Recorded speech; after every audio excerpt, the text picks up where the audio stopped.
All right, welcome to the first episode of the Digital Agora. I'm Yasharth, and joining me are Chris Hey, what's up? and Danny. Hey everyone. Much like how the Agora was a space in ancient Greek where the cities would meet and discuss social and cultural events, our podcast is going to be a space where we dive into contemporary events. We're going to discuss current events and elements of pop and visual culture, starting today with situational comedies. Sitcoms have been a hallmark of television for decades, and today we're going to pick the top 4 shows we think should be included on a sitcom Mount Rushmore. So, just getting right into it, what's everyone think are the qualities of a show that should be on a Mount Rushmore? So obviously how iconic it is, right? Because Mount Rushmore is a monument to the most iconic presidents that we've had in our country. So a sitcom Mount Rushmore should be, obviously the shows have to be good, but I'm also, for me personally, I'm looking at their impact as well. Chris? I like to think of it as how sitcoms have impacted other sitcoms and other shows in the future after coming after them. Just not only how iconic they are, but what impact did they have on media after them really is what makes them stand out. That's what shows that are being made, they have to aspire towards being just as good as those shows before them. Exactly. And I think I agree with that the most. For me, it'd be like how the real Mount Rushmore has the 4 presidents that has the most impact on America, Jefferson, Washington, Lincoln, and Teddy Roosevelt. It's a sitcom that's on a sitcom Mount Rushmore would be a sitcom that's influenced either the genre or television as a whole.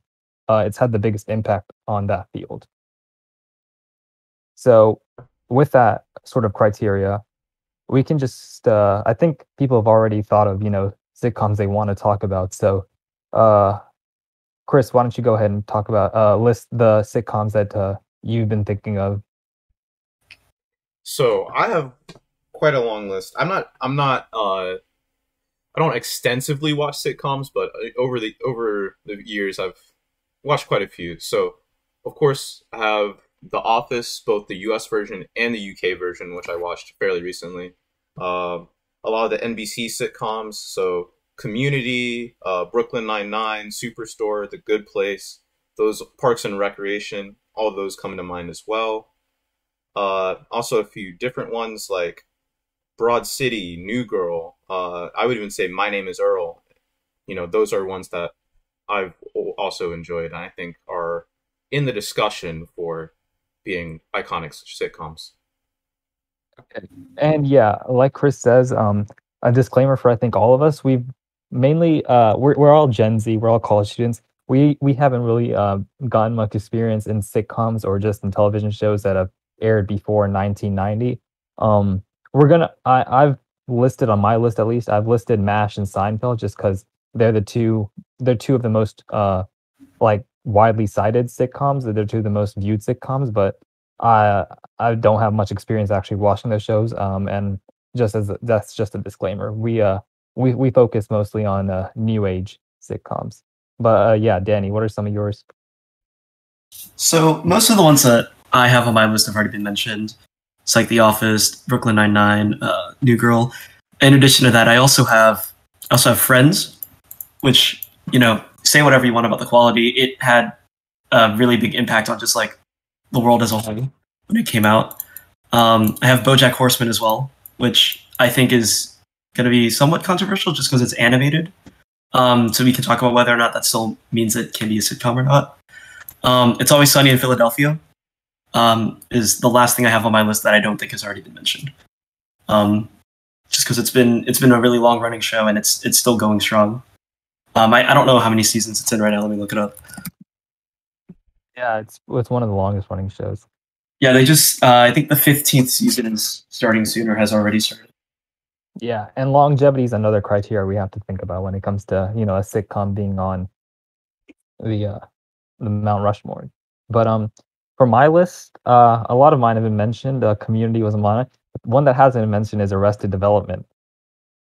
I think that was one of my favorite sitcoms.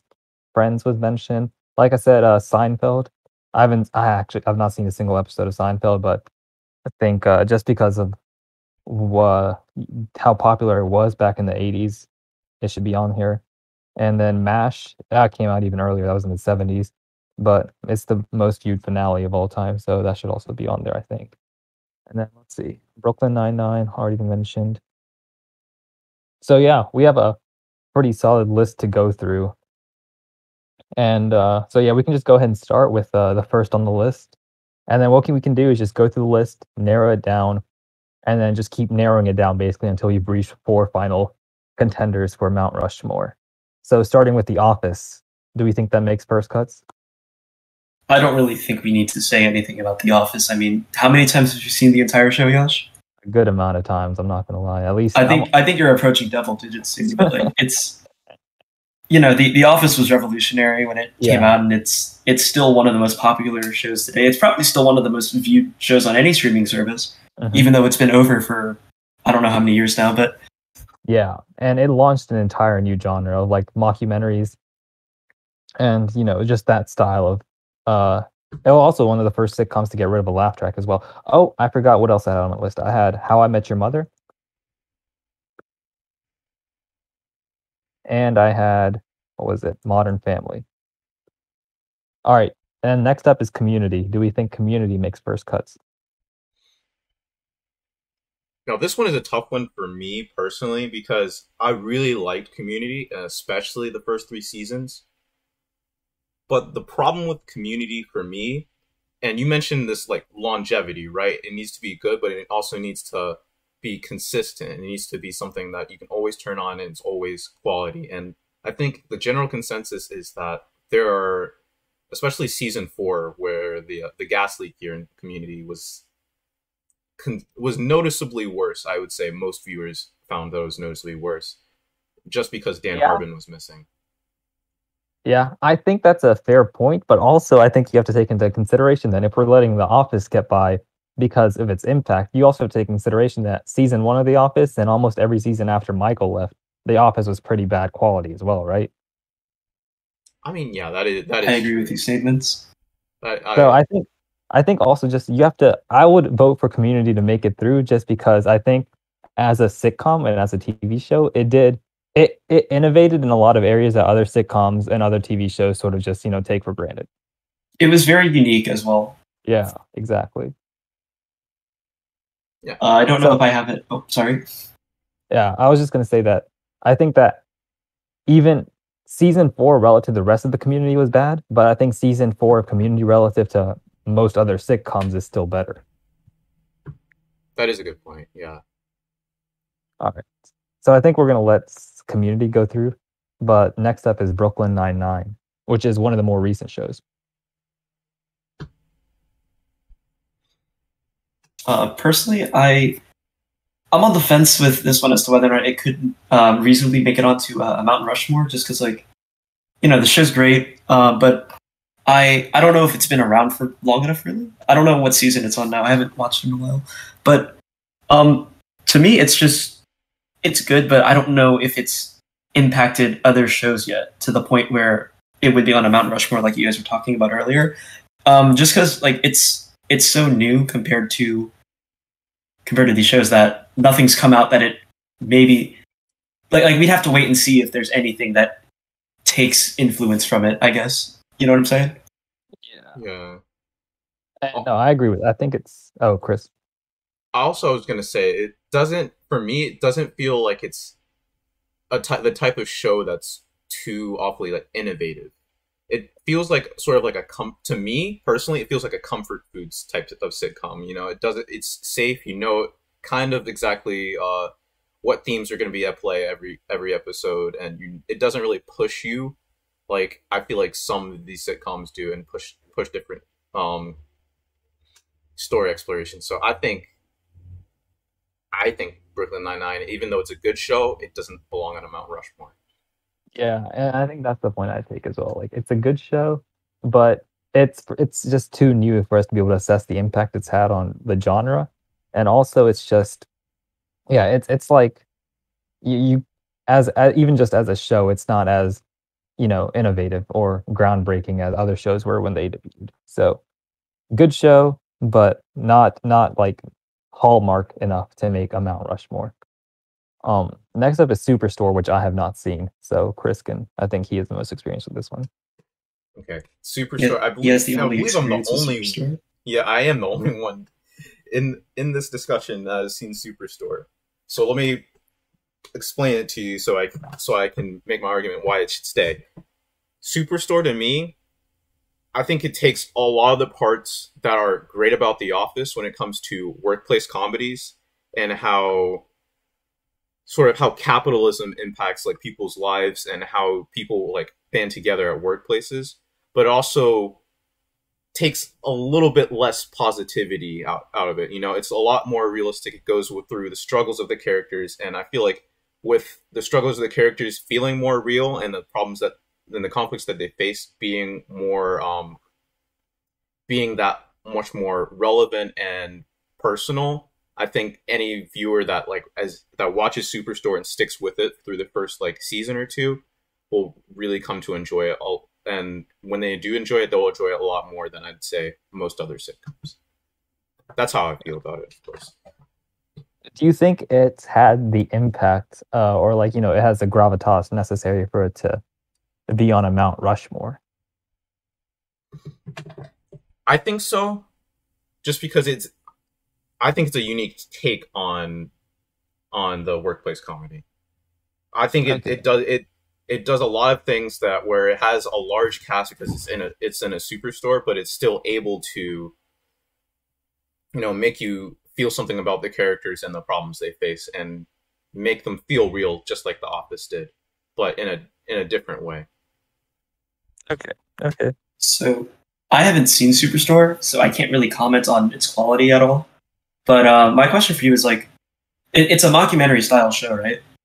Not exactly, no. Or okay, well that was what I was under the impression of. So I guess could you talk a little more about like how it's formatted and produced? I guess. It's formulated fairly similarly to. I guess I would say it's somewhat similar to Brooklyn Nine-Nine, right? You just follow the main character, and there's a main cast, okay. And there's the like I guess auxiliary cast as well that come in like fairly commonly throughout the episodes, and you also have with that story, there's also sort of much smaller subplots. So you have not only the A plot of a show, but you also have the B plot and sometimes even a C plot going on throughout the story. And it also just brings in a lot of weird like characters for one-time entrances just because it's, you know, a superstore. A lot of people go there. There's plenty of room for antics with that. Gotcha. Okay. Well, yeah, just based on your description and, you know, the stuff I've looked up about the show, I'm not opposed to putting it past the first round of cuts. I think if we cut Brooklyn Nine-Nine because it didn't really feel as if it had much more to add to the genre. But if you think that the Superstore is like an improved version of The Office, I think that's definitely something to discuss.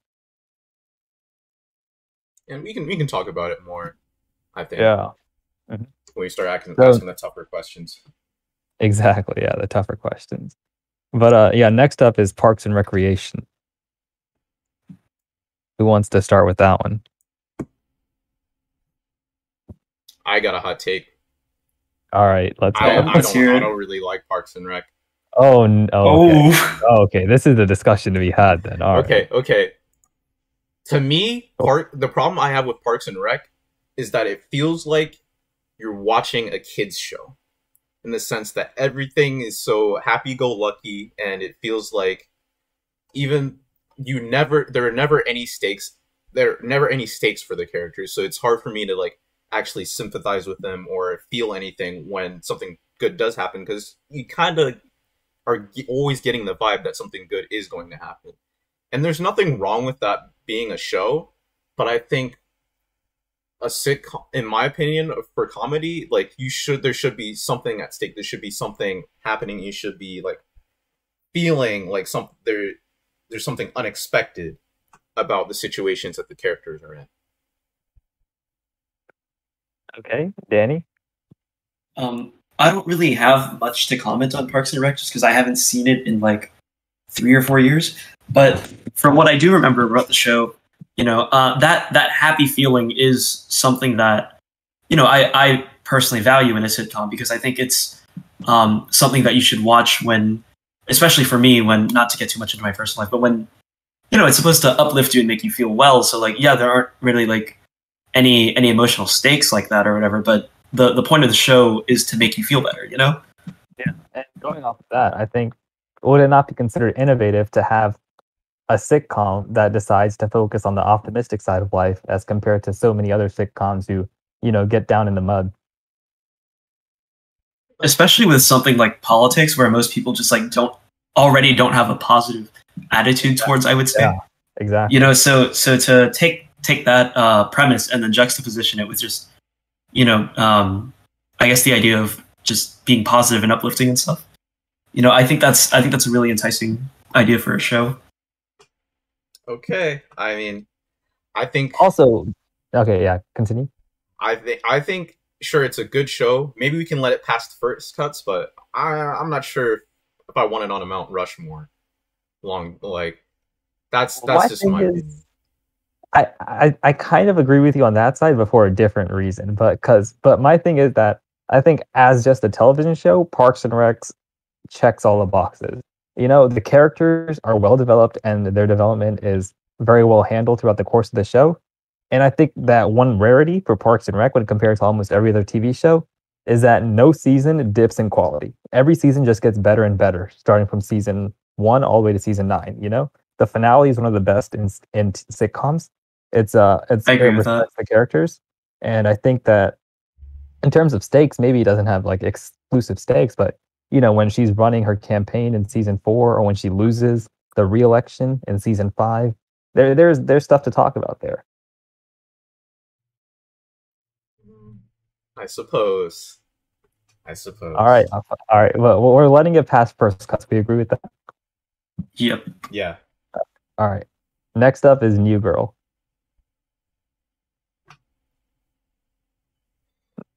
Yeah, for me, I've very briefly glimpsed over New Girl. I saw the first episode, and I've seen clips from other episodes. But I like it. I think it's a cute show. I don't know if it's if it's had the impact that's deserving of a Mount Rushmore show, but I mean, I think it's good comfort food. I personally think New Girl should make it past first cuts as well, just because in terms of innovativeness, it pretty much invented the quirky girl genre, I think, right? Unless there was another show that I was missing before that. Maybe. Yeah, to me, that was like the first show of that kind. And, I watched the entire show back when I was finishing high school. Mm-hmm. So, same with Parks and Rec. I don't remember too much, but I love the show. You get to see all these characters from completely different walks of life go on, these weird adventures, and they all develop in their own way. They all kind of meet up, not really knowing where they're all going in life, and they all kind of hate where they're at. But it's really satisfying to be able to watch them grow over, however many seasons, and get to a place where they're happy. And I don't know. I really like the vibes. I definitely think it should go past first round cuts. But again, I don't know if it's like my top 4. I like New Girl just in the sense that for me, having gone to a high school that was sort of was a residential experience, and then also going to college, it definitely like reminded me of that vibe where you're meeting people and the conversations you have are like they're funny but they're real. And New Girl, it feels to me, it gives you that feeling like you're just hanging out with friends at like a residential high school or college. Like you're out on your own, you're doing it, you're trying to figure things out. And New Girl is like, for me, that kind of show that just gives you that feeling, and that's why I like it. As far as whether it makes it for Mount Rushmore or not, I don't know. I don't have anything particularly bad to say about New Girl, and I think in some ways it is very innovative with it being the quirky female protagonist and sort of pioneering that sort of character arc. So I would say it should go past first cuts at least. Okay. Yeah, like I said, I have had the least experience with this show, so I have no particular feelings. But if both of you think it's past first cuts, then we can make it past first cuts. Next up is My Name is Earl, which, Chris, you can go ahead and explain this one because I see no way for this to justify making past first cuts. I've never seen it. I've never heard of Oh this show. no! Okay. Yeah, same actually. It was a while since I've seen this on Netflix, but for me, it just stood out. It was one of the earlier sitcoms I actually just watched fairly all the way through. I'm not sure if Netflix had every single episode, but I think for me, it's interesting to see like a less glamorous side of characters. That's one of the reasons I like Shameless personally, because you see it feels like gritty and real, and problems they face are like tough. They're difficult, and you can relate to that. My Name is Earl isn't really dark, but it takes like a funny spin on what happens when you're not in the most glamorous life, and you know he's done some things that you shouldn't do, and you're trying to sort of make up for it, which I think we'll talk about later in a certain show that Danny's put on the list. But yeah, I was gonna say that sounds like I like thematically sure, but I feel as if there's other shows that are both more have a wider audience that do the same thing. So do you think that this show should make it past first cuts? I mean, I hate to say it because I put it on the list, but we got to start making cuts, and I think My Name is Earl is going to be one of the first to go. Yeah, no flame to My Name is Earl. It's just if two of the three people on the podcast have you know. I think I'll definitely check it out after this, but I've never heard of it before, so we can't really say that it's iconic. Exactly, and like all the shows on these lists are actually like really good shows otherwise, right? It's just that they're all competing with other really good shows to be the top 4 most impactful shows. So it's like no flame to any of these shows. It's just, someone's got to make the cut. Next up is, what was it? Broad City? Broad City. Have you seen Broad City? Never heard. I've also never heard of this show. You've never heard of Broad City? Never heard of Broad City. That's unfortunate. I watched this show with my girlfriend over the past weird year. Flex, but okay. And and it was so surprising, right? Because I had never heard of it. She had never heard of it. We saw it on our unnamed streaming service, by the way. We saw it, and it just straight from the first episode, it was different. It was unique because first of all, maybe this is not the best. I'm not the best person to go into why female characters are great, because it's just 3 guys sitting in here in this Discord call talking about TV shows. But I like how it has the 2 main characters are female and goes over that friendship, because as far as I remember, like I haven't really seen any shows with that concept where it's 2 young 20-something females and they're just taking on the world in the city, man. And that was kind of surprising to me, because I made it to college without seeing a sitcom like that. That was one thing that was surprising me, and 2, just the humor in this show. It's Comedy Central show with they're 2 comedians as well. I don't remember their last names. I know Ilana and Abby, and they're absolutely hilarious. The way the jokes are delivered, it's got Hannibal Buress from the Eric Andre. You might have seen him on the Eric Andre show and some other comedy stuff. Absolutely hilarious. I would have to say this is the funniest show I've watched personally, and I think when you go to a sitcom and you want to laugh, like Broad City will make you laugh. In my opinion, if you're at least for our audience, I think it'll really make you laugh. Interesting. That's why I have it on there. Okay, do you think I guess just assessing its quality, you think it's a show that's been good every season, or is it like, did it go down in quality at all? I don't think I never noticed any dip in quality. There were a couple times during the seasons where it sort of felt a little less like a sitcom and more of a drama, but I don't think you can really take that away from it being its quality as a show.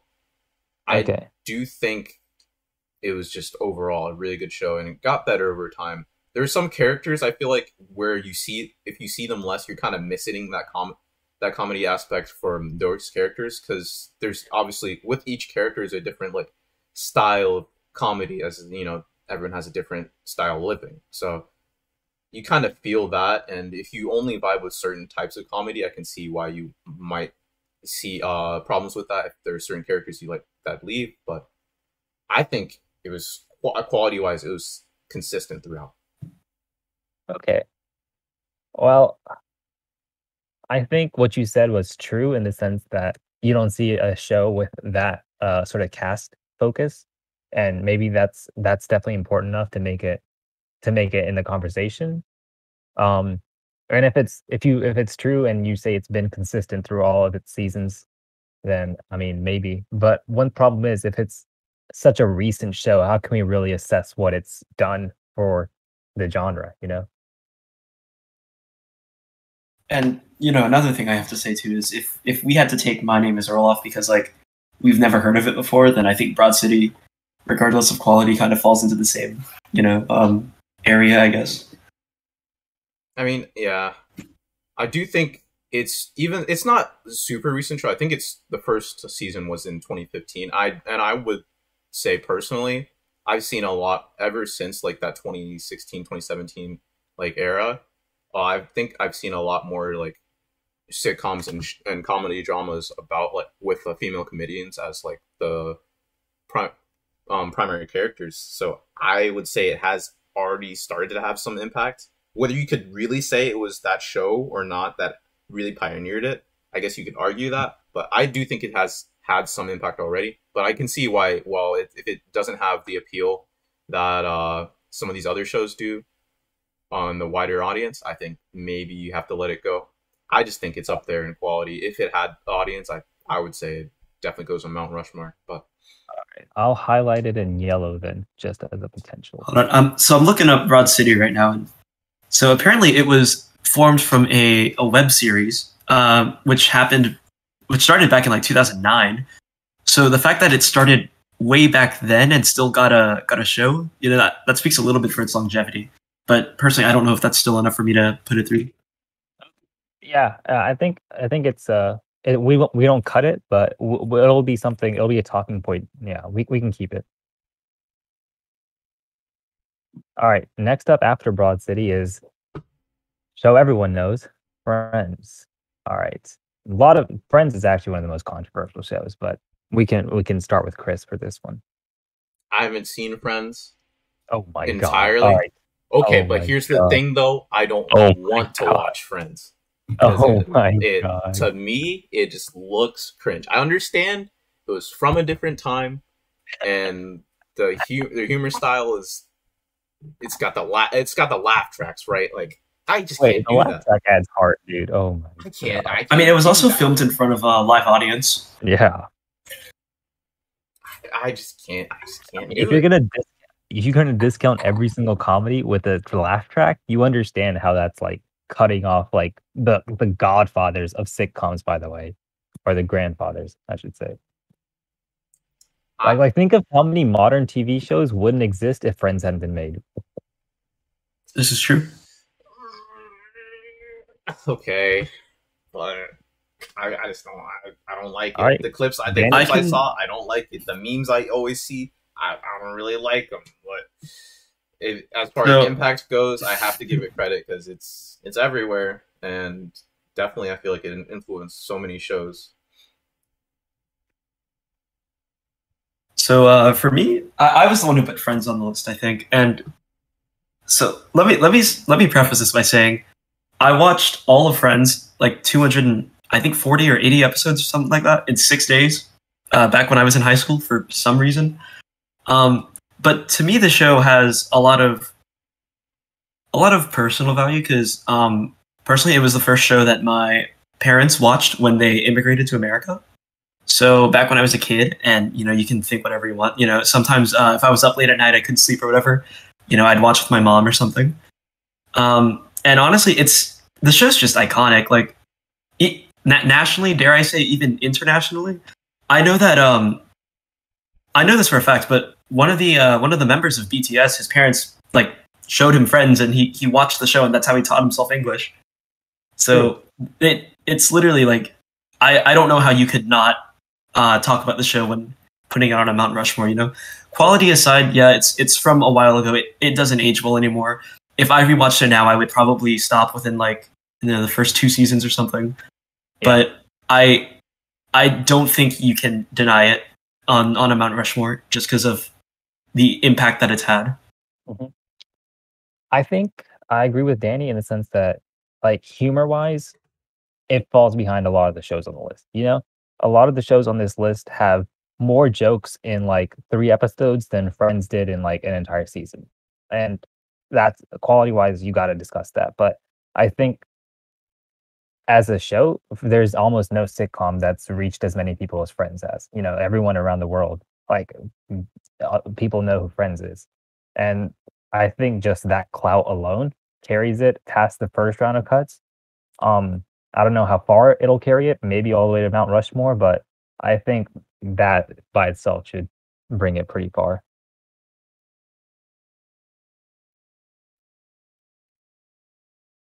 Are we in agreement? It makes the first round? I agree. All right. I think it makes it a little past first cuts personally, but yeah, for sure. I'm gonna be coming for it next round though. Okay, buddy. He's salty. He's salty. We took out My Name Is Earl in Broad City. All right. Next up is BoJack Horseman, which is, like Danny said, a very hot take. But yeah, go ahead. So I think it's funny that when we were recording this when we were talking about earlier shows, and so because I said Brooklyn Nine-Nine, you know, it's too new. We can't really speak to its impact, and yet BoJack Horseman is something I mentioned. I said, you know, sitcoms should make you feel good, like Parks and Rec. That's why it deserves to move on, and yet, you know, BoJack Horseman makes you feel depressing. But it's just, and also it's animated, so that makes it unique for every other thing too. Honestly, I don't even know if the other two consider it a sitcom. I think it is personally, but it's just so unique, and I think it's already really iconic for like how new it's been. I mean, I'm on the subreddit for it, and there's like a bunch of new memes every day for like a random clip of the show. There's a big following. I think the show is awesome. It's probably my favorite sitcom that I've ever seen. Big statement. Yeah. Wikipedia does list it as a sitcom, so it counts. Okay. And I mean, yeah, I don't really know how to articulate like how I feel about the show, just because like I was personally going through a rough time when I was watching it. Mm-hmm. So to me, its impact is bigger as a result of that. And I think Chris has watched a lot of the show too. Yeah, Chris, what are your thoughts? I've watched the whole show and I like it, but I'm not sure if I'm ready to call it a sitcom. Animation aside, I feel like when a lot of the moments in BoJack Horseman kind of cross over from sitcom territory into like comedic drama territory, it doesn't feel like it's the type of show that would be solely for like making you laugh or making you feel good or just putting characters in just funny situations. You know, it's because it's not. Because it's not. It's for me. I think it's just a drama, in my opinion, an animated drama. That's the way I see it, and that's how I feel like it's. For that reason, I'm not sure if we should call it a sitcom, because I think that's a valid opinion. Because when you put like dramatic shows into the sitcom territory, I think we'd have to expand this a lot further, because I would have definitely put Shameless on here. Yeah, same. There is no way in hell that Shameless ever counts as a sitcom. I'm going to be honest with you. Have you seen BoJack Horseman? I've seen parts of it. I would say like BoJack Horseman makes you feel lower lows than like Shameless does. The stakes and the way you like see these characters try to struggle to develop, it's even like hurts more than Shameless, and hurts more than like I feel like than ever any other like show where that's actually live action. That's why I'm hesitant to call it just a sitcom. That's why I think it's a drama. Well, a sitcom means a situational comedy, right? So, like you said, it's a dramatic comedy show, right? But at the end of the day, like a dramatic situation is still a situation. I just think you have to draw a line somewhere for for it to be. I mean, I agree. a You have to sitcom. draw a line. But if Netflix classifies BoJack Horseman as a sitcom and it classifies Shameless as a comedy drama series, then they clearly drew a line somewhere. Is what I'm saying. It's just salty that Shameless isn't on here. Man, we're really just letting Netflix and Hulu just decide what genres are now. By the way, I mean, I definitely think BoJack Horseman is like on the line, you know, and I contemplated a lot about putting it on the list just because like it's so different from everything that we've already discussed. That's made it through. Yeah, and I think I think if we're just going by the list of sitcoms, BoJack Horseman is on that list. So I think it warrants a discussion. You can say that maybe it's not fully a comedy and maybe it makes you feel really low lows, but like at the end of the day, like plenty of sitcoms go into venture into dramatic territory. That doesn't make them not sitcoms for talking about serious topics. I think the themes of BoJack Horseman are not really aligned with a sitcom. That's my take. We can let it pass first cuts. I'm definitely not letting this to Mount Rushmore though.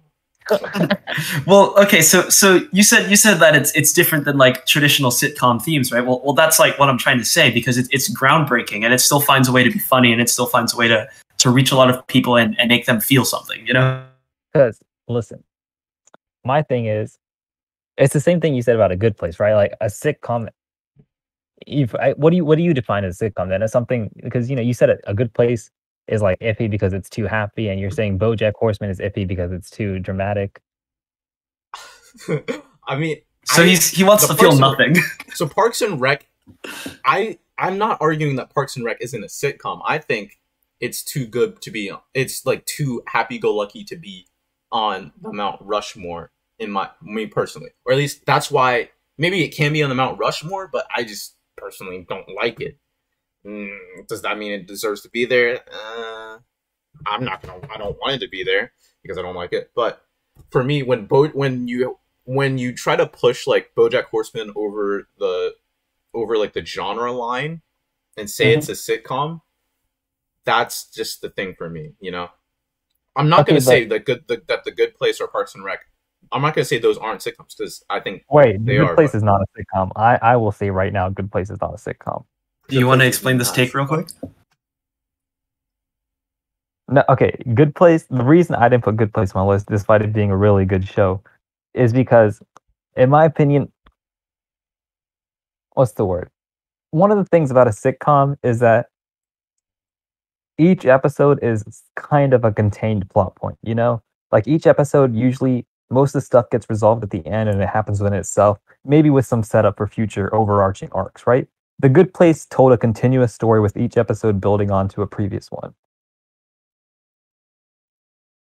I see what you're coming from. I do think that there is an I guess enticing element of a sitcom where you can just put on literally any episode. Like if you turn on the TV, you don't have to have seen the entire show. You can put on it could be any episode that's on and you'd be able to enjoy it, And so in that sense, I do agree because I think The Good Place has been the only sitcom where I've been like, hey, don't spoil it for me,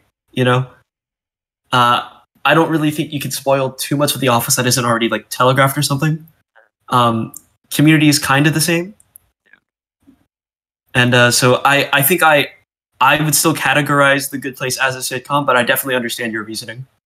Exactly, and I think I think one of the things is like the stuff you spoil with Community and Office is the result of it's the end of the show, yeah, or like casting stuff, like like Troy leaves or like Michael leaves. Like the writers didn't plan for that; they had to do it because like the actors themselves left. It's like but in A Good Place, the entire show's planned out. They know where the story is gonna go, and like it's less like it's less like sitcom-y. It's like it's more of a story than it is a sitcom.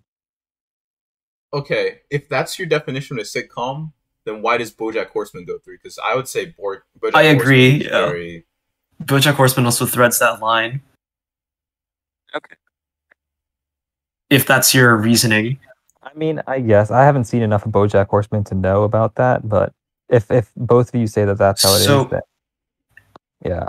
So I would say the show is kind of set up in a way where like he he goes on his adventures and stuff, right? But there's still some hangover from like something that happened in a previous episode, and it'll be referenced and it'll be mentioned, and there might be some resolution to it. There might not be. Usually there are also some cliffhangers in the episodes too, going on to the next one. So, but what was I going to say? So yeah, I would say that there is similarities in the structure of BoJack Horseman and The Good Place for that reasoning. So if you're going to follow that definition, then BoJack Horseman would fall outside your definition of a sitcom, I would say. And in that case, then we can go ahead and cross it off. But I definitely think that like it should move on. Well, what if we just decided to go by, Wikipedia's list of sitcoms? And I could write a Wikipedia article. Give me 30 seconds. Give him like 3 minutes to edit it. I'm just saying, BoJack Horseman is on the list of sitcoms. Neither The Good Place nor Shameless is on this list. I think really, I think we just say put it in adult animation and let it chillax in adult animation, because there's nothing wrong with having a show just be adult animation. That's what I think. So, are you saying that a sitcom can't be animated? I'm not saying a sitcom can't be animated. I just think the combination of it being animated and just the way the show is so serialized and the themes and story is just more dramatic than it is in a lot of moments than comedic. I think those two things together push it a little bit too far out of the sitcom territory. Well, what makes you think you know more than the people who edit Wikipedia? Man, what makes you think that I know less than the people that edit Wikipedia? There's more of them than you know. Go next. Also, it's not just Wikipedia. It's Netflix. It's Rotten Tomatoes. It's Metacritic. Netflix just wants money, man. Oh my. Okay. Also, isn't BoJack literally like a sitcom guy? Yeah, he's literally a sitcom actor who it's about his life after being a TV star. Okay. Oh, a sitcom about a sitcom. Hello. Yeah, that's like half of Community. You're really just pulling the Will Arnett card on me. Like, come on. Yeah, you can't say no to Will Arnett. I'm in favor of keeping it past first cuts, just because I think if Wikipedia classifies it as a sitcom and it was the first animated show whose influence can clearly be seen in other animated shows that followed it, then it deserves to be included. All right, that's what the majority says. Okay. All right. Next up is How I Met Your Mother. Has anyone else seen this show? I've never seen this show. I've heard of it a lot, but I might have seen a couple clips, but I don't think I've definitely not watched it, like episode or anything. Okay. Well, as the person who has seen How I Met Your Mother, in terms of innovativeness, not much. I think it was the last real sitcom. As in, it was the last one with the laugh track that actually was, not The Big Bang Theory, which we don't talk about. Why'd you remind me?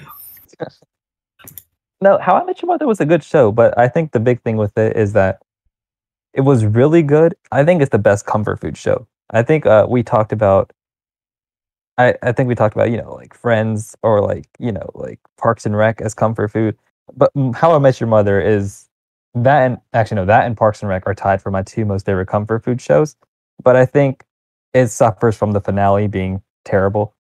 Like the show was really good. It touched on a lot of important themes about like growing up, about like it was just a cute show. But the finale kind of ruined it. So I'm in favor. I'd say we can cut it just because we haven't cut a lot of stuff. Yeah, we got to start cutting. This one. It fills a niche that other shows also fill, so I'm down to cut How I Met Your Mother. But shout out to that show, it's one of my favorites. Next up, Modern Family. I'm gonna just go ahead and cut it. I only mentioned it because it's another mockumentary like Parks and Rec and Community. An Office. But I don't know if y'all have seen. I have not seen it. Okay, yeah, it's really only funny for the first 2 seasons, and then after that, it just gets really cringy. So. What's the premise? Well, it's just a mockumentary, but like the subjects are family members. Just a random family? Well, it's like a pretty big extended family Okay.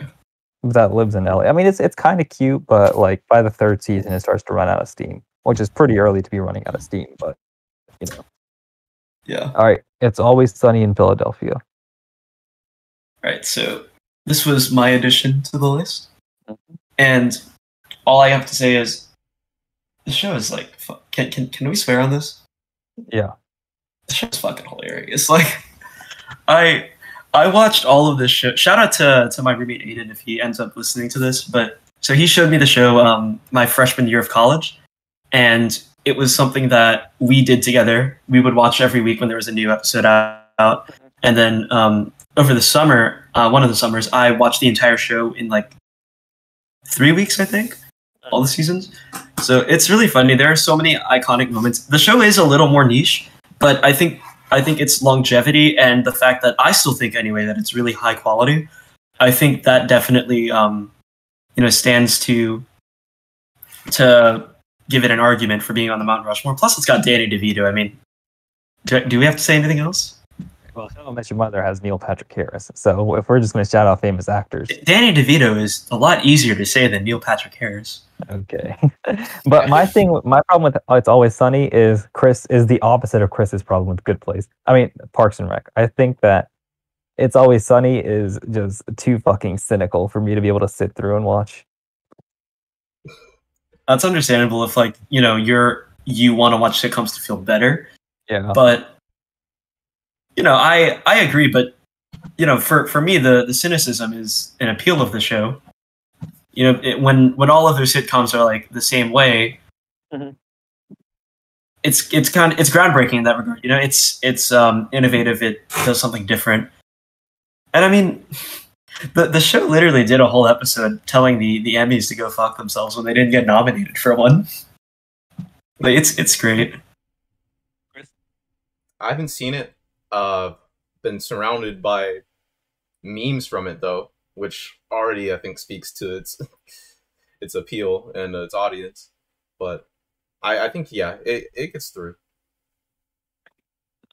I can make it through the first cuts, but one of the problems I have with It's Always Sunny is people always say that It's Always Sunny is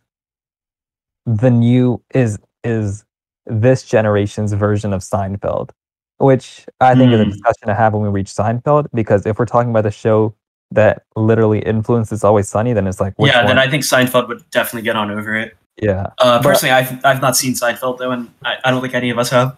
Yeah, I haven't. But yeah, we'll keep It's Always Sunny until we get to a different discussion. But next up is Arrested Development. Chris? Now if Broad City is like up there with the funniest shows I've seen, this Arrested Development is definitely a close second to Broad City. Just the pure joke density, especially in the first 3 seasons, is literally unmatched. Because almost every sentence is a joke, one way or another. If you watch all the way through, or especially if you do a rewatch, you just realize all the inside jokes and all the clever puns, and it's nasty how well they managed to like write those first 3 seasons and just keep it stringing the jokes together, where it's like you have to like pause almost to really appreciate every single like thing that happens in this show. So that's why for me, I put it in my Mount Rushmore. Sure, I think you could take a look at like the longevity of the show. Season 4 and season 5 were not that good, and I think that is really what would, if anything, would hold it back. It would be those last 2 seasons, I would say. But if you were just to look at the first 3 seasons straight up, no question, it makes my personal Mount Rushmore easily. All right, Danny, have you seen it? I have not seen the show, but what I can say is it's definitely like top like 2 or 3 on my list of shows to watch when I finish this little anime phase I'm going through. All right. I think my take is, if this show did not get renewed after season 3, it still has more jokes in those 3 seasons than Friends had in its 10 seasons. So longevity, maybe not that much, but like quality, best of almost any sitcom, I think. You know? And I think just the sheer like quality should get it through. What sucks is that it never got the traction it deserved. You know, it was one of the best sitcoms and it got pretty bad ratings, but it did get a revival after Netflix added it. So there's that. But I agree that Arrested Development should make it through.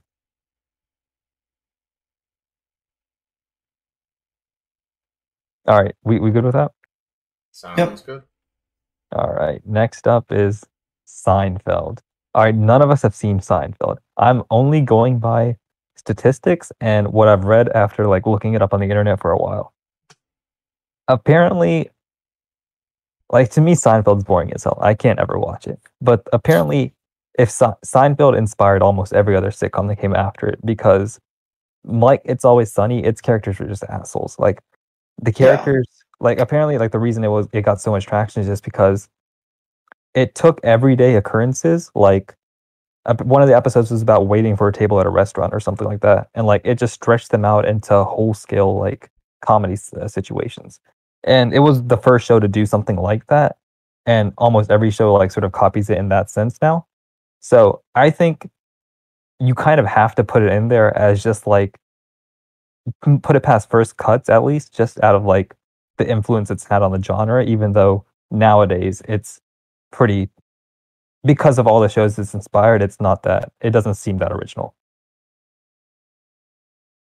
Definitely, I think you have to give it the OG status, like respect in that sense. Yeah. I think just as the show it's in general, like we have to give it the OG status. That's why it makes first cuts, in my opinion. Yes, sir. All right, next up is MASH. Most viewed television finale of all time, but here's my take on it. I think the 70s had terrible TV shows, and MASH was like the least terrible TV show, so that's why everyone watched it. I've never heard anyone talk about like shows from the 70s, so yeah. I never even heard about MASH until like it was I was on a Community episode. So the only show from the 70s I know was made in the 90s, and it was called The 70s Show. But yeah, I'm good to cut MASH, but I just wanted to give it a shout out just because of the audience it reached, at least domestically. All right, so now we have narrowed it down by cutting 5 shows from our list of like 15 or 17. Oh boy. All right, so time for second cuts. All right, just going through the initial ones, which ones were the most controversial? I think Broad City was controversial. Bojack, for sure. Bojack was controversial, and It's Always Sunny was controversial just because its relationship with Seinfeld. And Superstore. You guys don't like my taste. and Superstore. Superstore just doesn't, I think for the where it's broadcasted, being an NBC show and then having to compete against all these other NBC shows, it just didn't perform as well. Yeah. All right, so we can start with, the most controversial was Bojack and Broad City. So does Broad City make it past the second cuts? I don't think it should, just because I've never heard of it before. I guess it's not, it's an underrated goat, I guess. I think if people haven't heard of it, I have not talked to anyone that has like consistently watched a Comedy Central show that wasn't like Rick and Morty. Wait,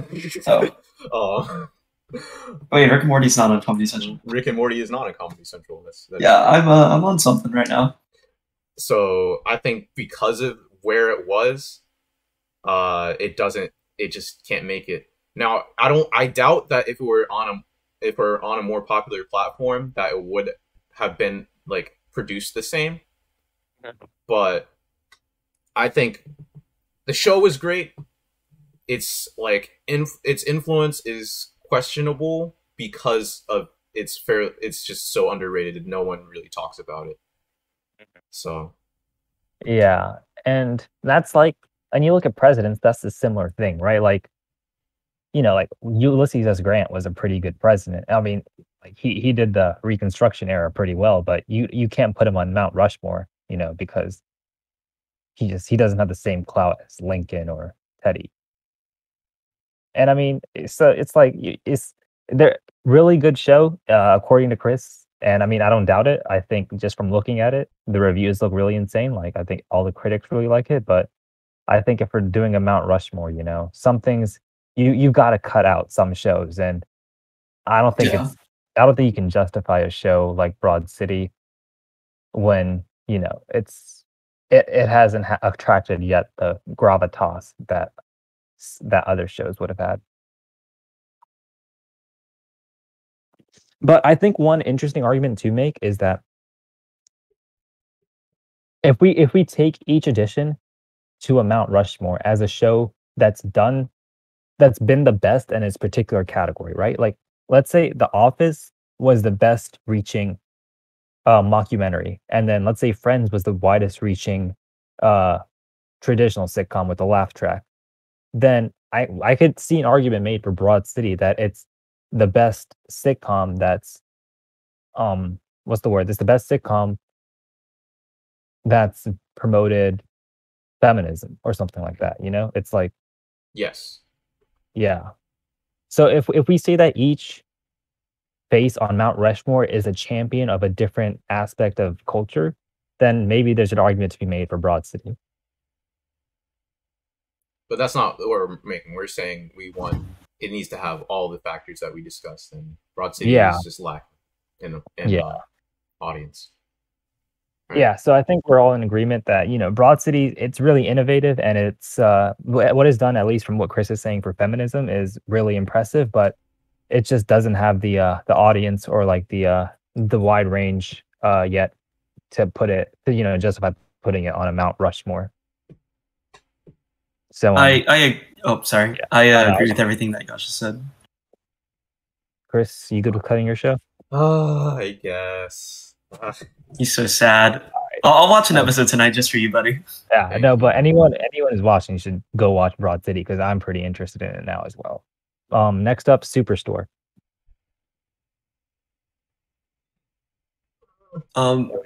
So I haven't seen Superstore, and this is generally going for like how iconic the show is. But I've had some people describe it to me as like a slightly worse version of The Office, or just like a straight up worse version of The Office. And so I think that being described like that isn't really enticing for a show. Well, really, it depends on how high you view The Office. If it's a slightly worse version of The Office, that might be enticing for some if you hold The Office in really high regard. But for me, because of the fact that I've heard that alone, it can't really go on a Mount Rushmore with I'm assuming The Office is going on there, but it can't really be up there, Yeah, I can see that. They're both supposed to be like workplace comedies, and I have to say, even though I really like Superstore, I'm not sure as quality-wise if you can really say that it's better than The Office. And because they're basically in the same subgenre, I can see why you really it's a good show, but if it can't beat something in its own subgenre, how can it be on the Mount Rushmore of sitcoms? For sure. Yeah. And it's obviously a quality show, right? But it's even if it's more quality than The Office, if it doesn't have the same if The Office is so much more wide reaching in its appeal than Superstore, then just by sheer numbers alone, The Office should be more represented on a Mount Rushmore. People will be coming for our heads if we don't put The Office on. more so than Superstore. That's what it comes down to. We're just managing public expectations, really. We would just get destroyed on Facebook, actually. Next up is BoJack Horseman. Not a sitcom. What do we think? Not a sitcom. Not a sitcom. All right. So you definitely don't think it's a sitcom, and then by Yosh's definition of a sitcom, it's not a sitcom, even though he thinks it is. So I think if 2/3 of the people disagree, then all I can really do is try to convince you guys that it is. In terms of being able to watch a standalone episode, BoJack Horseman has that to some degree, but you won't really be able to fully enjoy it. Mm-hmm. And while that's the same with any show, really, I would say it's a little more so with BoJack Horseman. And I guess I appreciate the fact that it's so different than every other show that's on this list. But at the same time, I can see how like it might be too different for you guys to consider it. Yeah. I mean, my logic is if we're going by Wikipedia's classification of sitcoms, then in my opinion, since Wikipedia calls BoJack Horseman a sitcom, its appeal and uniqueness is enough to bring it to the next round. You cite Wikipedia in class too? Yep. Dang. But if we have adamant, if we're unsure, like just as ourselves that it's a sitcom, then sure, yeah, we can go ahead and cut. I mean, personally, I'd rather cut it for this reason. Like just straight up disqualification because you guys don't know, rather than like it's not good enough. Because I do think it is good enough. Yeah, but it's just a little the line gets blurred with the show. Yeah, like yeah, if it is a sitcom, if it was a sitcom and we all agreed on it, then I think it goes on Mount Rushmore. But because there's disagreement on whether it's a sitcom, we have to cut it. It's Always Sunny. I'm personally in favor of cutting it, just because I think any show that's inspired by another show should not be, the original show should be the one on the Mount Rushmore. I agree with that as well. However, I do have one counter argument now that I've looked it up. It's Always Sunny is about to run for twice as long as within a year or two. It's going to have run for twice as long as Seinfeld has. Oh, really? So, and it's still quality. So I think that longevity in and of itself is an argument. That for me would push it over. Maybe I'm a little biased because I've seen It's Always Sunny. I've never seen an episode of Seinfeld, but that's just me personally. It's up to you guys to decide like what you guys think based off that. I think you have to, when you have like, if you want a Mount Rushmore of sitcoms, I think you have to counter. You also have to consider like you want a sort of a broad range of different sitcoms on there. And I think we want to still have like a satirical and cynical sitcom be represented. And from what I understand about It's Always Sunny in Philadelphia is it is satirical and it is cynical, and I think that a lot supplemented by the longevity argument and just the audience and appeal, I think it needs to stay.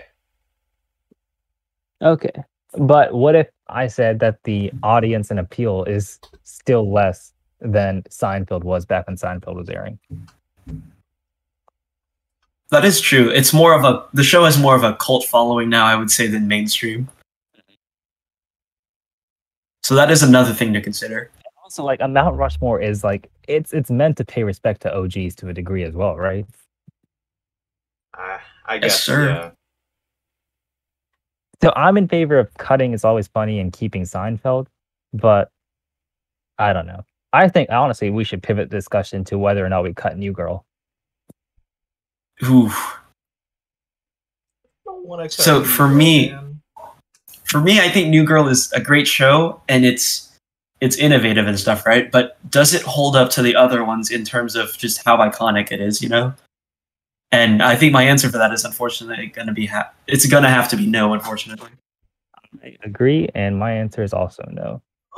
But okay, the way I see it, New Girl is iconic in the sense that in the TV landscape where everyone's moving to streaming, and you go to Netflix, and now what? The Office isn't even on Netflix anymore. Is that right? It's on Peacock now. It's on Peacock now. What's your go-to Netflix sitcom? It's New Girl, I'd say, right? No, my go-to Netflix sitcom is Community. Okay, but the one he's watching right now.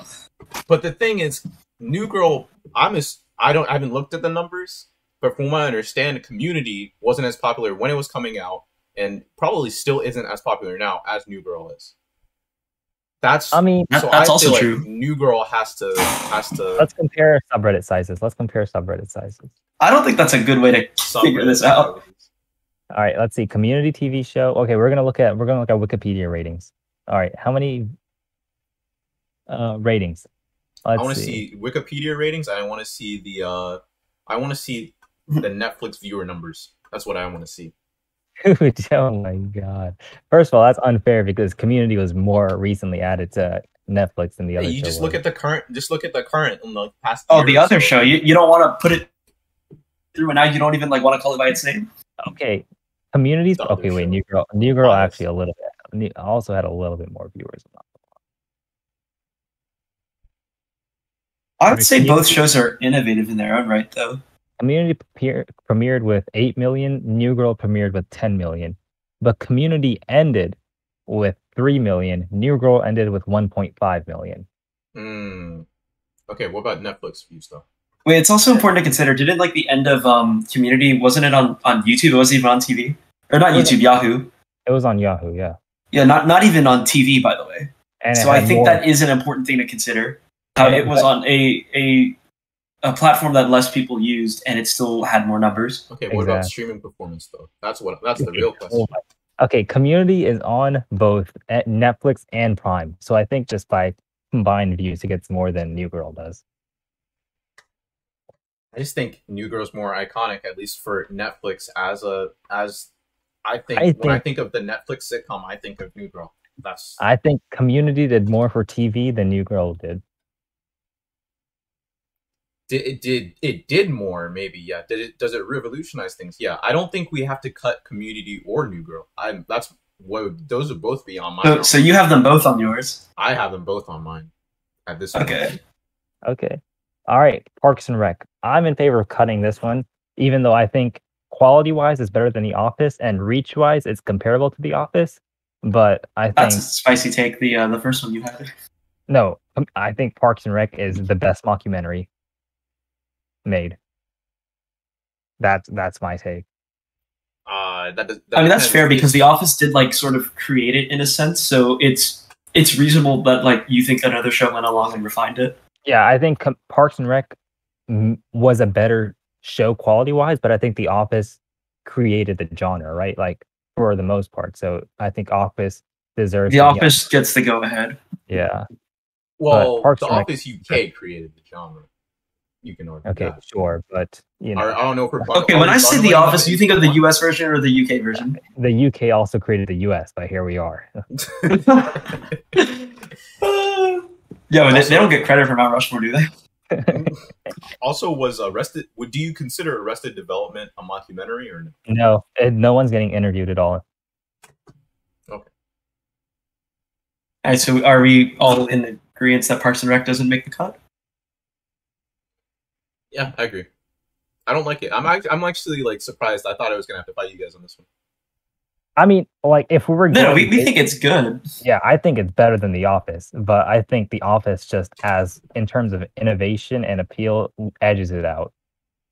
Yeah. All right, so Parks and Rec is cut. That brings us to We're down to 6. We're down to 6, baby. So the final 6, just for everyone listening, is Office, Community, New Girl, Friends, Arrested Development, Seinfeld, and maybe It's Always Sunny. Wait, is that 7 or 6? It's like 6.5. If we're not taking out It's Always Sunny, it's 7. Okay, 6.5. All right. The next choice I think we have to make is. I think the next choice we have to make is actually, do we keep Friends? Because we haven't talked about Friends. I think Friends has to be on there just because right, which ones have to be on reach there? It has. Just so we like get this. Like, which ones are designated safe? I mean, for me, Friends and The Office. The Office is the only two. I don't know. I agree. Friends being safe. Designated safe. I think The Office is definitely on there. I don't really think we need to talk about it.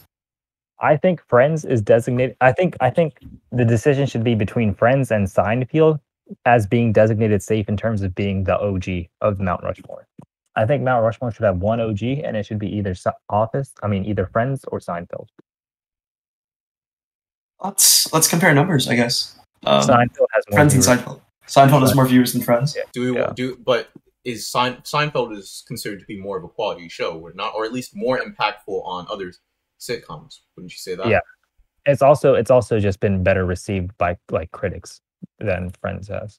How's it aged though? Because both shows have aged terribly, to be honest. Mm-hmm. I think Friends benefited heavily from being put on Netflix, and Seinfeld was never put on Netflix. That's why people watch Friends more. But Friends, it's aged in the sense that what's it called? That Friends is liked by more people nowadays, just because it's like a comfy show, right? It's the same reason why people watch like Parks and Rec or Brooklyn Nine-Nine, because it's a really good comfy show.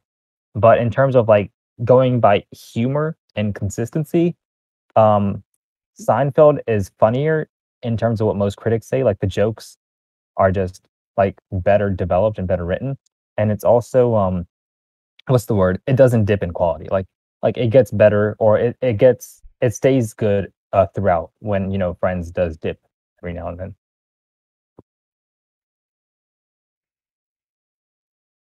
I can't really say more for Seinfeld or against Seinfeld rather, because I've never seen the show myself. And, obviously I'm a little biased with that personal connection to Friends. My question is though, like, how has Seinfeld like done anything internationally though? Because like I said, like parents in Korea show their kids Friends to teach them English. Yeah, Seinfeld like that's an actual thing. Seinfeld is only a domestic audience. Is only a what? I'm sorry, you cut out. Seinfeld is only domestic. Okay, yeah, so that's the thing too. Friends has that global appeal, which I think should put it ahead. That's true. Chris?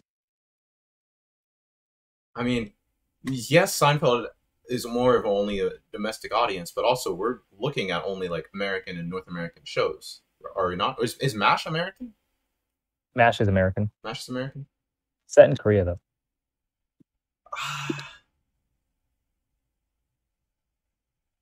I think I don't think we can use that international audience scope if we're only restricting ourselves to American shows. How many foreign sitcoms have you seen? Office UK. Watch them say The Office UK. Office UK, actually. Hello? Like, I'm just saying, we didn't restrict the list of shows to just American shows, and we only came up with American shows. True. So I don't really think that's a valid argument. Because clearly, if you cared about that argument, you would have thrown in some foreign show that you've seen. Okay, so going back to the criteria, do we care more about what a show's done for television, or do we care more about what a show's done for, I guess, like people, or like culture? Even though I guess it's kind of the same thing. No, they're different. There's a fine line between them. So which one are we placing more value on when it comes to a Mount Rushmore? Whichever one puts Friends on it. Oh my god! Personally, I don't think we have to do Friends or Seinfeld. I low key think both of them can be on there still. I think.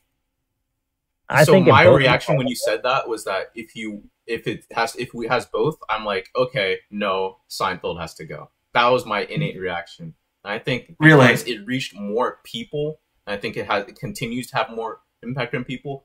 Is that because it made its way onto a streaming service a lot earlier, or I don't even know if Seinfeld is on a streaming service yet at this point, right? But I think at that point, because its audience has stayed and persisted throughout like generations, I think Friends stays and Seinfeld goes, because Seinfeld doesn't persist through generations. It's people just talking about it and you've heard about it, and maybe it's influenced other shows, but it just doesn't reach as many people. That's true. I think more people are going to remember Friends than they will remember Seinfeld. And that sucks to a degree for Seinfeld because, like I said, it's like been said to have influenced a lot of other shows. But, that's just how it goes sometimes. All right. So Seinfeld officially out of the running. Seinfeld is out and Friends is in. Next cut. We have Community. I think we have to choose two of Community. It's two of the three, yeah. Or Arrested Development. So which one of those three are we kicking? Well, I've only seen Community and New Girl. I've only seen Community and Arrested Development. Chris is the only one who's seen all three. I have seen all three. So, imagine if we all like didn't see a different one and it was just us arguing over which one why that one show should go. And when I look at all three of these shows, the thing for me is when you go back to that longevity point, right? Mm-hmm. How good is it? How good does it stay? I think as New Girl's quality of a show, I don't think it ever dipped. But you can't say that for Arrested Development and Community. Is it necessarily those shows' faults? Not exactly. But you have to look at the shows as they are, and I think New Girl is consistent, and I think New Girl should be safe. I think my problem with that, and I really do not want New Girl to make this list, is that New Girl is really good comfort food. But we already have a comfort food show in Friends and The Office. We basically have 2 comfort food shows. We can't put 3 comfort food shows on our Mount Rushmore. Hey, sitcoms are supposed to be comfort food, though. Comfort food. Okay, Yeah. sure, they're comfort food, right? But Arrested Development and Community, both of those shows just changed, like they changed the way that people like look at sitcoms. Like Community invented the whole idea of like meta commentary when it comes to sitcoms. And also, like, if you look at legitimate joke density, I'm pretty sure both of those shows have more jokes in their runtime than New Girl does. Have you seen New Girl? Okay, no, I have not seen all of New Girl. I've seen like maybe 2 seasons. I mean, New Girl can't match Arrested Development, but I think like maybe New Girl, the best of New Girl can't beat the best of Community or the best of Arrested Development, but the worst of New Girl easily beats the worst of Community, and I would say Arrested Development as well. That's the thing. How do you feel about We can't have 3 shows on our Mount Rushmore that are only that's only contributing is being like comfort food. That's not its only contribution, though. It invented the quirky girl genre. Like, I mean, like that's still a niche genre, though. I mean, yeah. So it still invented it. I mean, maybe, but Community, like Arrested Development, like it came out in 2003. Like almost every other show, like to it. I mean, okay, maybe I don't know how much they draw on Arrested Development, but like in terms of I think humor, nothing beats Arrested Development. Oh, we haven't like straight up cut It's Always Sunny too, but I imagine now that Seinfeld's not on there, that show's not getting on. Yeah, I think we have to cut It's Always Sunny.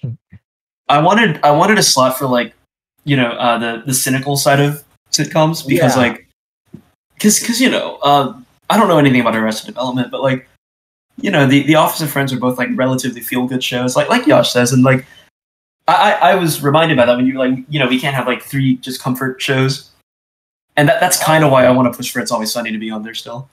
I am good with putting It's Always Sunny in there over New Girl. And I think something about that. Maybe I'm not the one to be saying this, but something about that seems too patriarchal, man. Come on now. Hello? Oh my god! There's women in It's Always Sunny. I mean, they're sexist towards them, but they're there. I wonder how much do they get more screen time? It's an ensemble cast. Okay. Does the main? Would you say who's the main female character? Does she get more screen time or equal screen time compared to the main male characters? I would say equal, but here's the thing to talk about that too is she's usually the butt of their jokes. But it's made very clear that like again the show makes it very clear that everyone is a terrible person. Her included. Like, we can't have 3 comfort shows, guys. As hard. No, I agree, and that's why I think It's Always Sunny should be on there for breaking that mold, for being so different than like those other shows. Because I kind of agree. You're laughing at how terrible these people are, not like how funny or how quirky they are. I think longevity. If Chris is going to make a longevity point, like Danny said, it's the longest running one of the shows left. Exactly, and every season is good. So, but the audience, though, isn't that why we were like not liking it? And that's the reason why we cut. That's why we were sus. That wasn't why we cut it. We said half.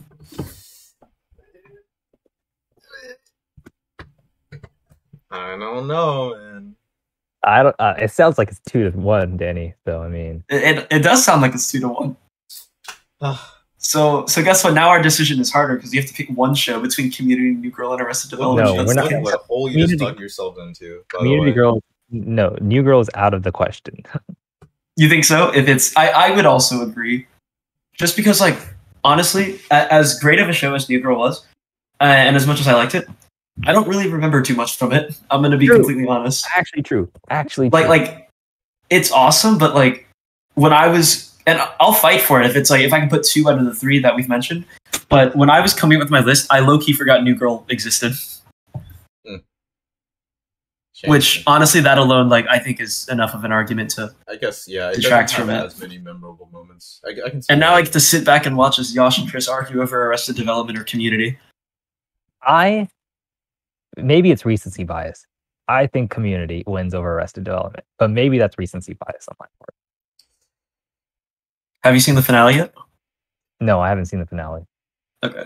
What season are you on in Community right now? He's on the last one. Season 6, episode 10.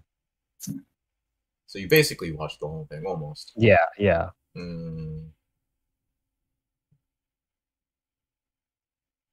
See, I think Arrested Development was, in terms of funniness, Arrested Development was funnier in those 3 seasons than Community was in its like let's just say you pick 3 seasons, right? Like the first 3 of Arrested Development I think are unmatched by almost any other sitcom.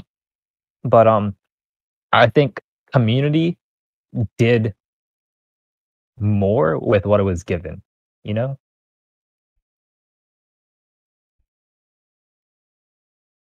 I think so. I think But I agree with you in that sense, Mhm. but I'm just thinking of... I don't know how to articulate this. I think Community is a really great show, but I think the reasons why it's really, really great show aren't because of how well it functions as a sitcom, but how well it functions as a TV show in general. I think when I think of like a sitcom, I think the prototypical sitcom is Arrested Development. Community sort of, and the thing is, Community sort of pushes the boxes on what a sitcom can be, and I think that's great. But I think because of that, even though it might be a better sitcom, I don't think it should be the face of sitcoms. I think that's probably a good argument. I think that's a really good argument. That if you're having stuff represent sitcoms, first of all, it's always sus to just have. I feel bad like now thinking about It's Always Sunny having that represent culture, but but no, you have to represent the edgy side, and I think It's Always Sunny does the edgy side better than most other shows do. Well, because most other shows don't really go into that much, you know? Yeah. But the thing is, it went into that and it did it really well as well, which is like, 2 props. I think Friends represents the global side of it because Friends has had reached the widest audience. I think The Office represents, mockumentaries and starting off like it represents starting a new age basically of transitioning from laugh tracks to whatever, sitcoms are now. But yeah, it really was the first sitcom to really like have the confidence to let the joke stand on its own, you know? Yeah, and now I think if the decision between Community and Arrested Development, I think Arrested Development should win because it came before and it sort of, it's a bigger face in many ways than Community is. And you guys make me want to start watching Arrested Development. Arrested Development did a better job of building the box, while Community sort of broke down the box, if you know what I'm saying. Yeah, that's actually a good way to put it. Community took just not even just sitcoms, but just like almost every sort of like genre and like, showed the ways you could like, it exposed sort of like the basic tropes within them and just try to deconstruct them. But yeah, How I Met Your Mother like built a, I mean, not how, why am I thinking of that show? Arrested Development, like you said, it built a really good box. So yeah, Community is getting highlighted in red, and we have our last addition to our sitcom Mount Rushmore. Damn. Hey. All right. We didn't put Harriet Tubman on the Mount Rushmore, so I mean, you can't put Community on this Mount Rushmore. It's not a president. They don't have to be presidents, do they? On Mount Rushmore? Yeah, they do. Hey, I mean, I like how you said they don't have to be presidents. Like we're still adding on to it. Hey, that makes even more sense now. Yeah. Because... I think your argument was good for why Arrested Development should be on there instead of Community, and I agree with it that it should be The Office, Friends, It's Always Sunny, and Arrested Development. Oh, that's our sitcom Mount Rushmore. Shout out though to BoJack and Broad City, and a bunch of other shows. Superstore. I think all those shows I'm gonna look at more now just because of this discussion we've had. I think For it's- sure. yeah, there's a lot of good TV out there, especially when it comes to sitcoms. And yeah, this list has definitely, made me introduce me to a lot. And made me think about, the shows that I've already watched in a different way as well. Why don't we But end with yeah. just I'm sorry. Oh no, go ahead. I was just saying, why don't we end with just everyone naming their favorite sitcom of all time? Oh, okay. Yeah, I like that. Because for me, mine isn't even on this list. Oh, what is it? For me, it would have to be Everybody Hates Chris. That's not a joke. I real genuinely love that show so much. For some reason, my parents let me watch it when I was 8, and like the jokes landed so well for me. It was just funny. I didn't even understand half of them, but like I went back when I was older and I rewatched it, and honestly, it still holds up to me to this day, honestly. And I'm low-key considering rewatching it with my roommates next year when we all move in together. So for me, it would be Everybody Hates Chris. Okay. Chris? I would say my favorite sitcom that I've watched at least all the way through is gonna be Broad City. It's just so funny to me, and I think I like the diversity in the cast and just the way the jokes hit and everything about it. Like, it's just so satisfying to watch. So it's gotta be Broad City for me. Okay. Yeah. I think for me, it's I don't know. I think I'm a fan of the comfort side, even though I heavily advocated for removing New Girl because of comfort. So I think it's hard to pick the top show, but the one that I remember the most is definitely How I Met Your Mother. I think that, like, as bad as the finale was, I think the show has a lot of memorable moments that stand out in my mind. And also Barney Stinson is one of the best sitcom characters of all time. So I gotta put respect on their name. But yeah, I think that's been this episode, unless anyone else has some final thoughts. No, I think that's it. Yeah, these are all great shows. I think it's just some of them got to represent sitcoms better than others. Exactly, and that's the big thing. And so our final list, just to say it again, Mount Rushmore of sitcoms is The Office, U.S. version, Friends, It's Always Sunny in Philadelphia, and Arrested Development, with significant honorable mentions to a bunch of shows, namely Broad City, Bojack Horseman, and Community. And Seinfeld. And Seinfeld. Yeah, the OG. As we're told, because none of us have watched it. But yeah, if that's it, then we'll see you back next week for another episode of the Digital Agora.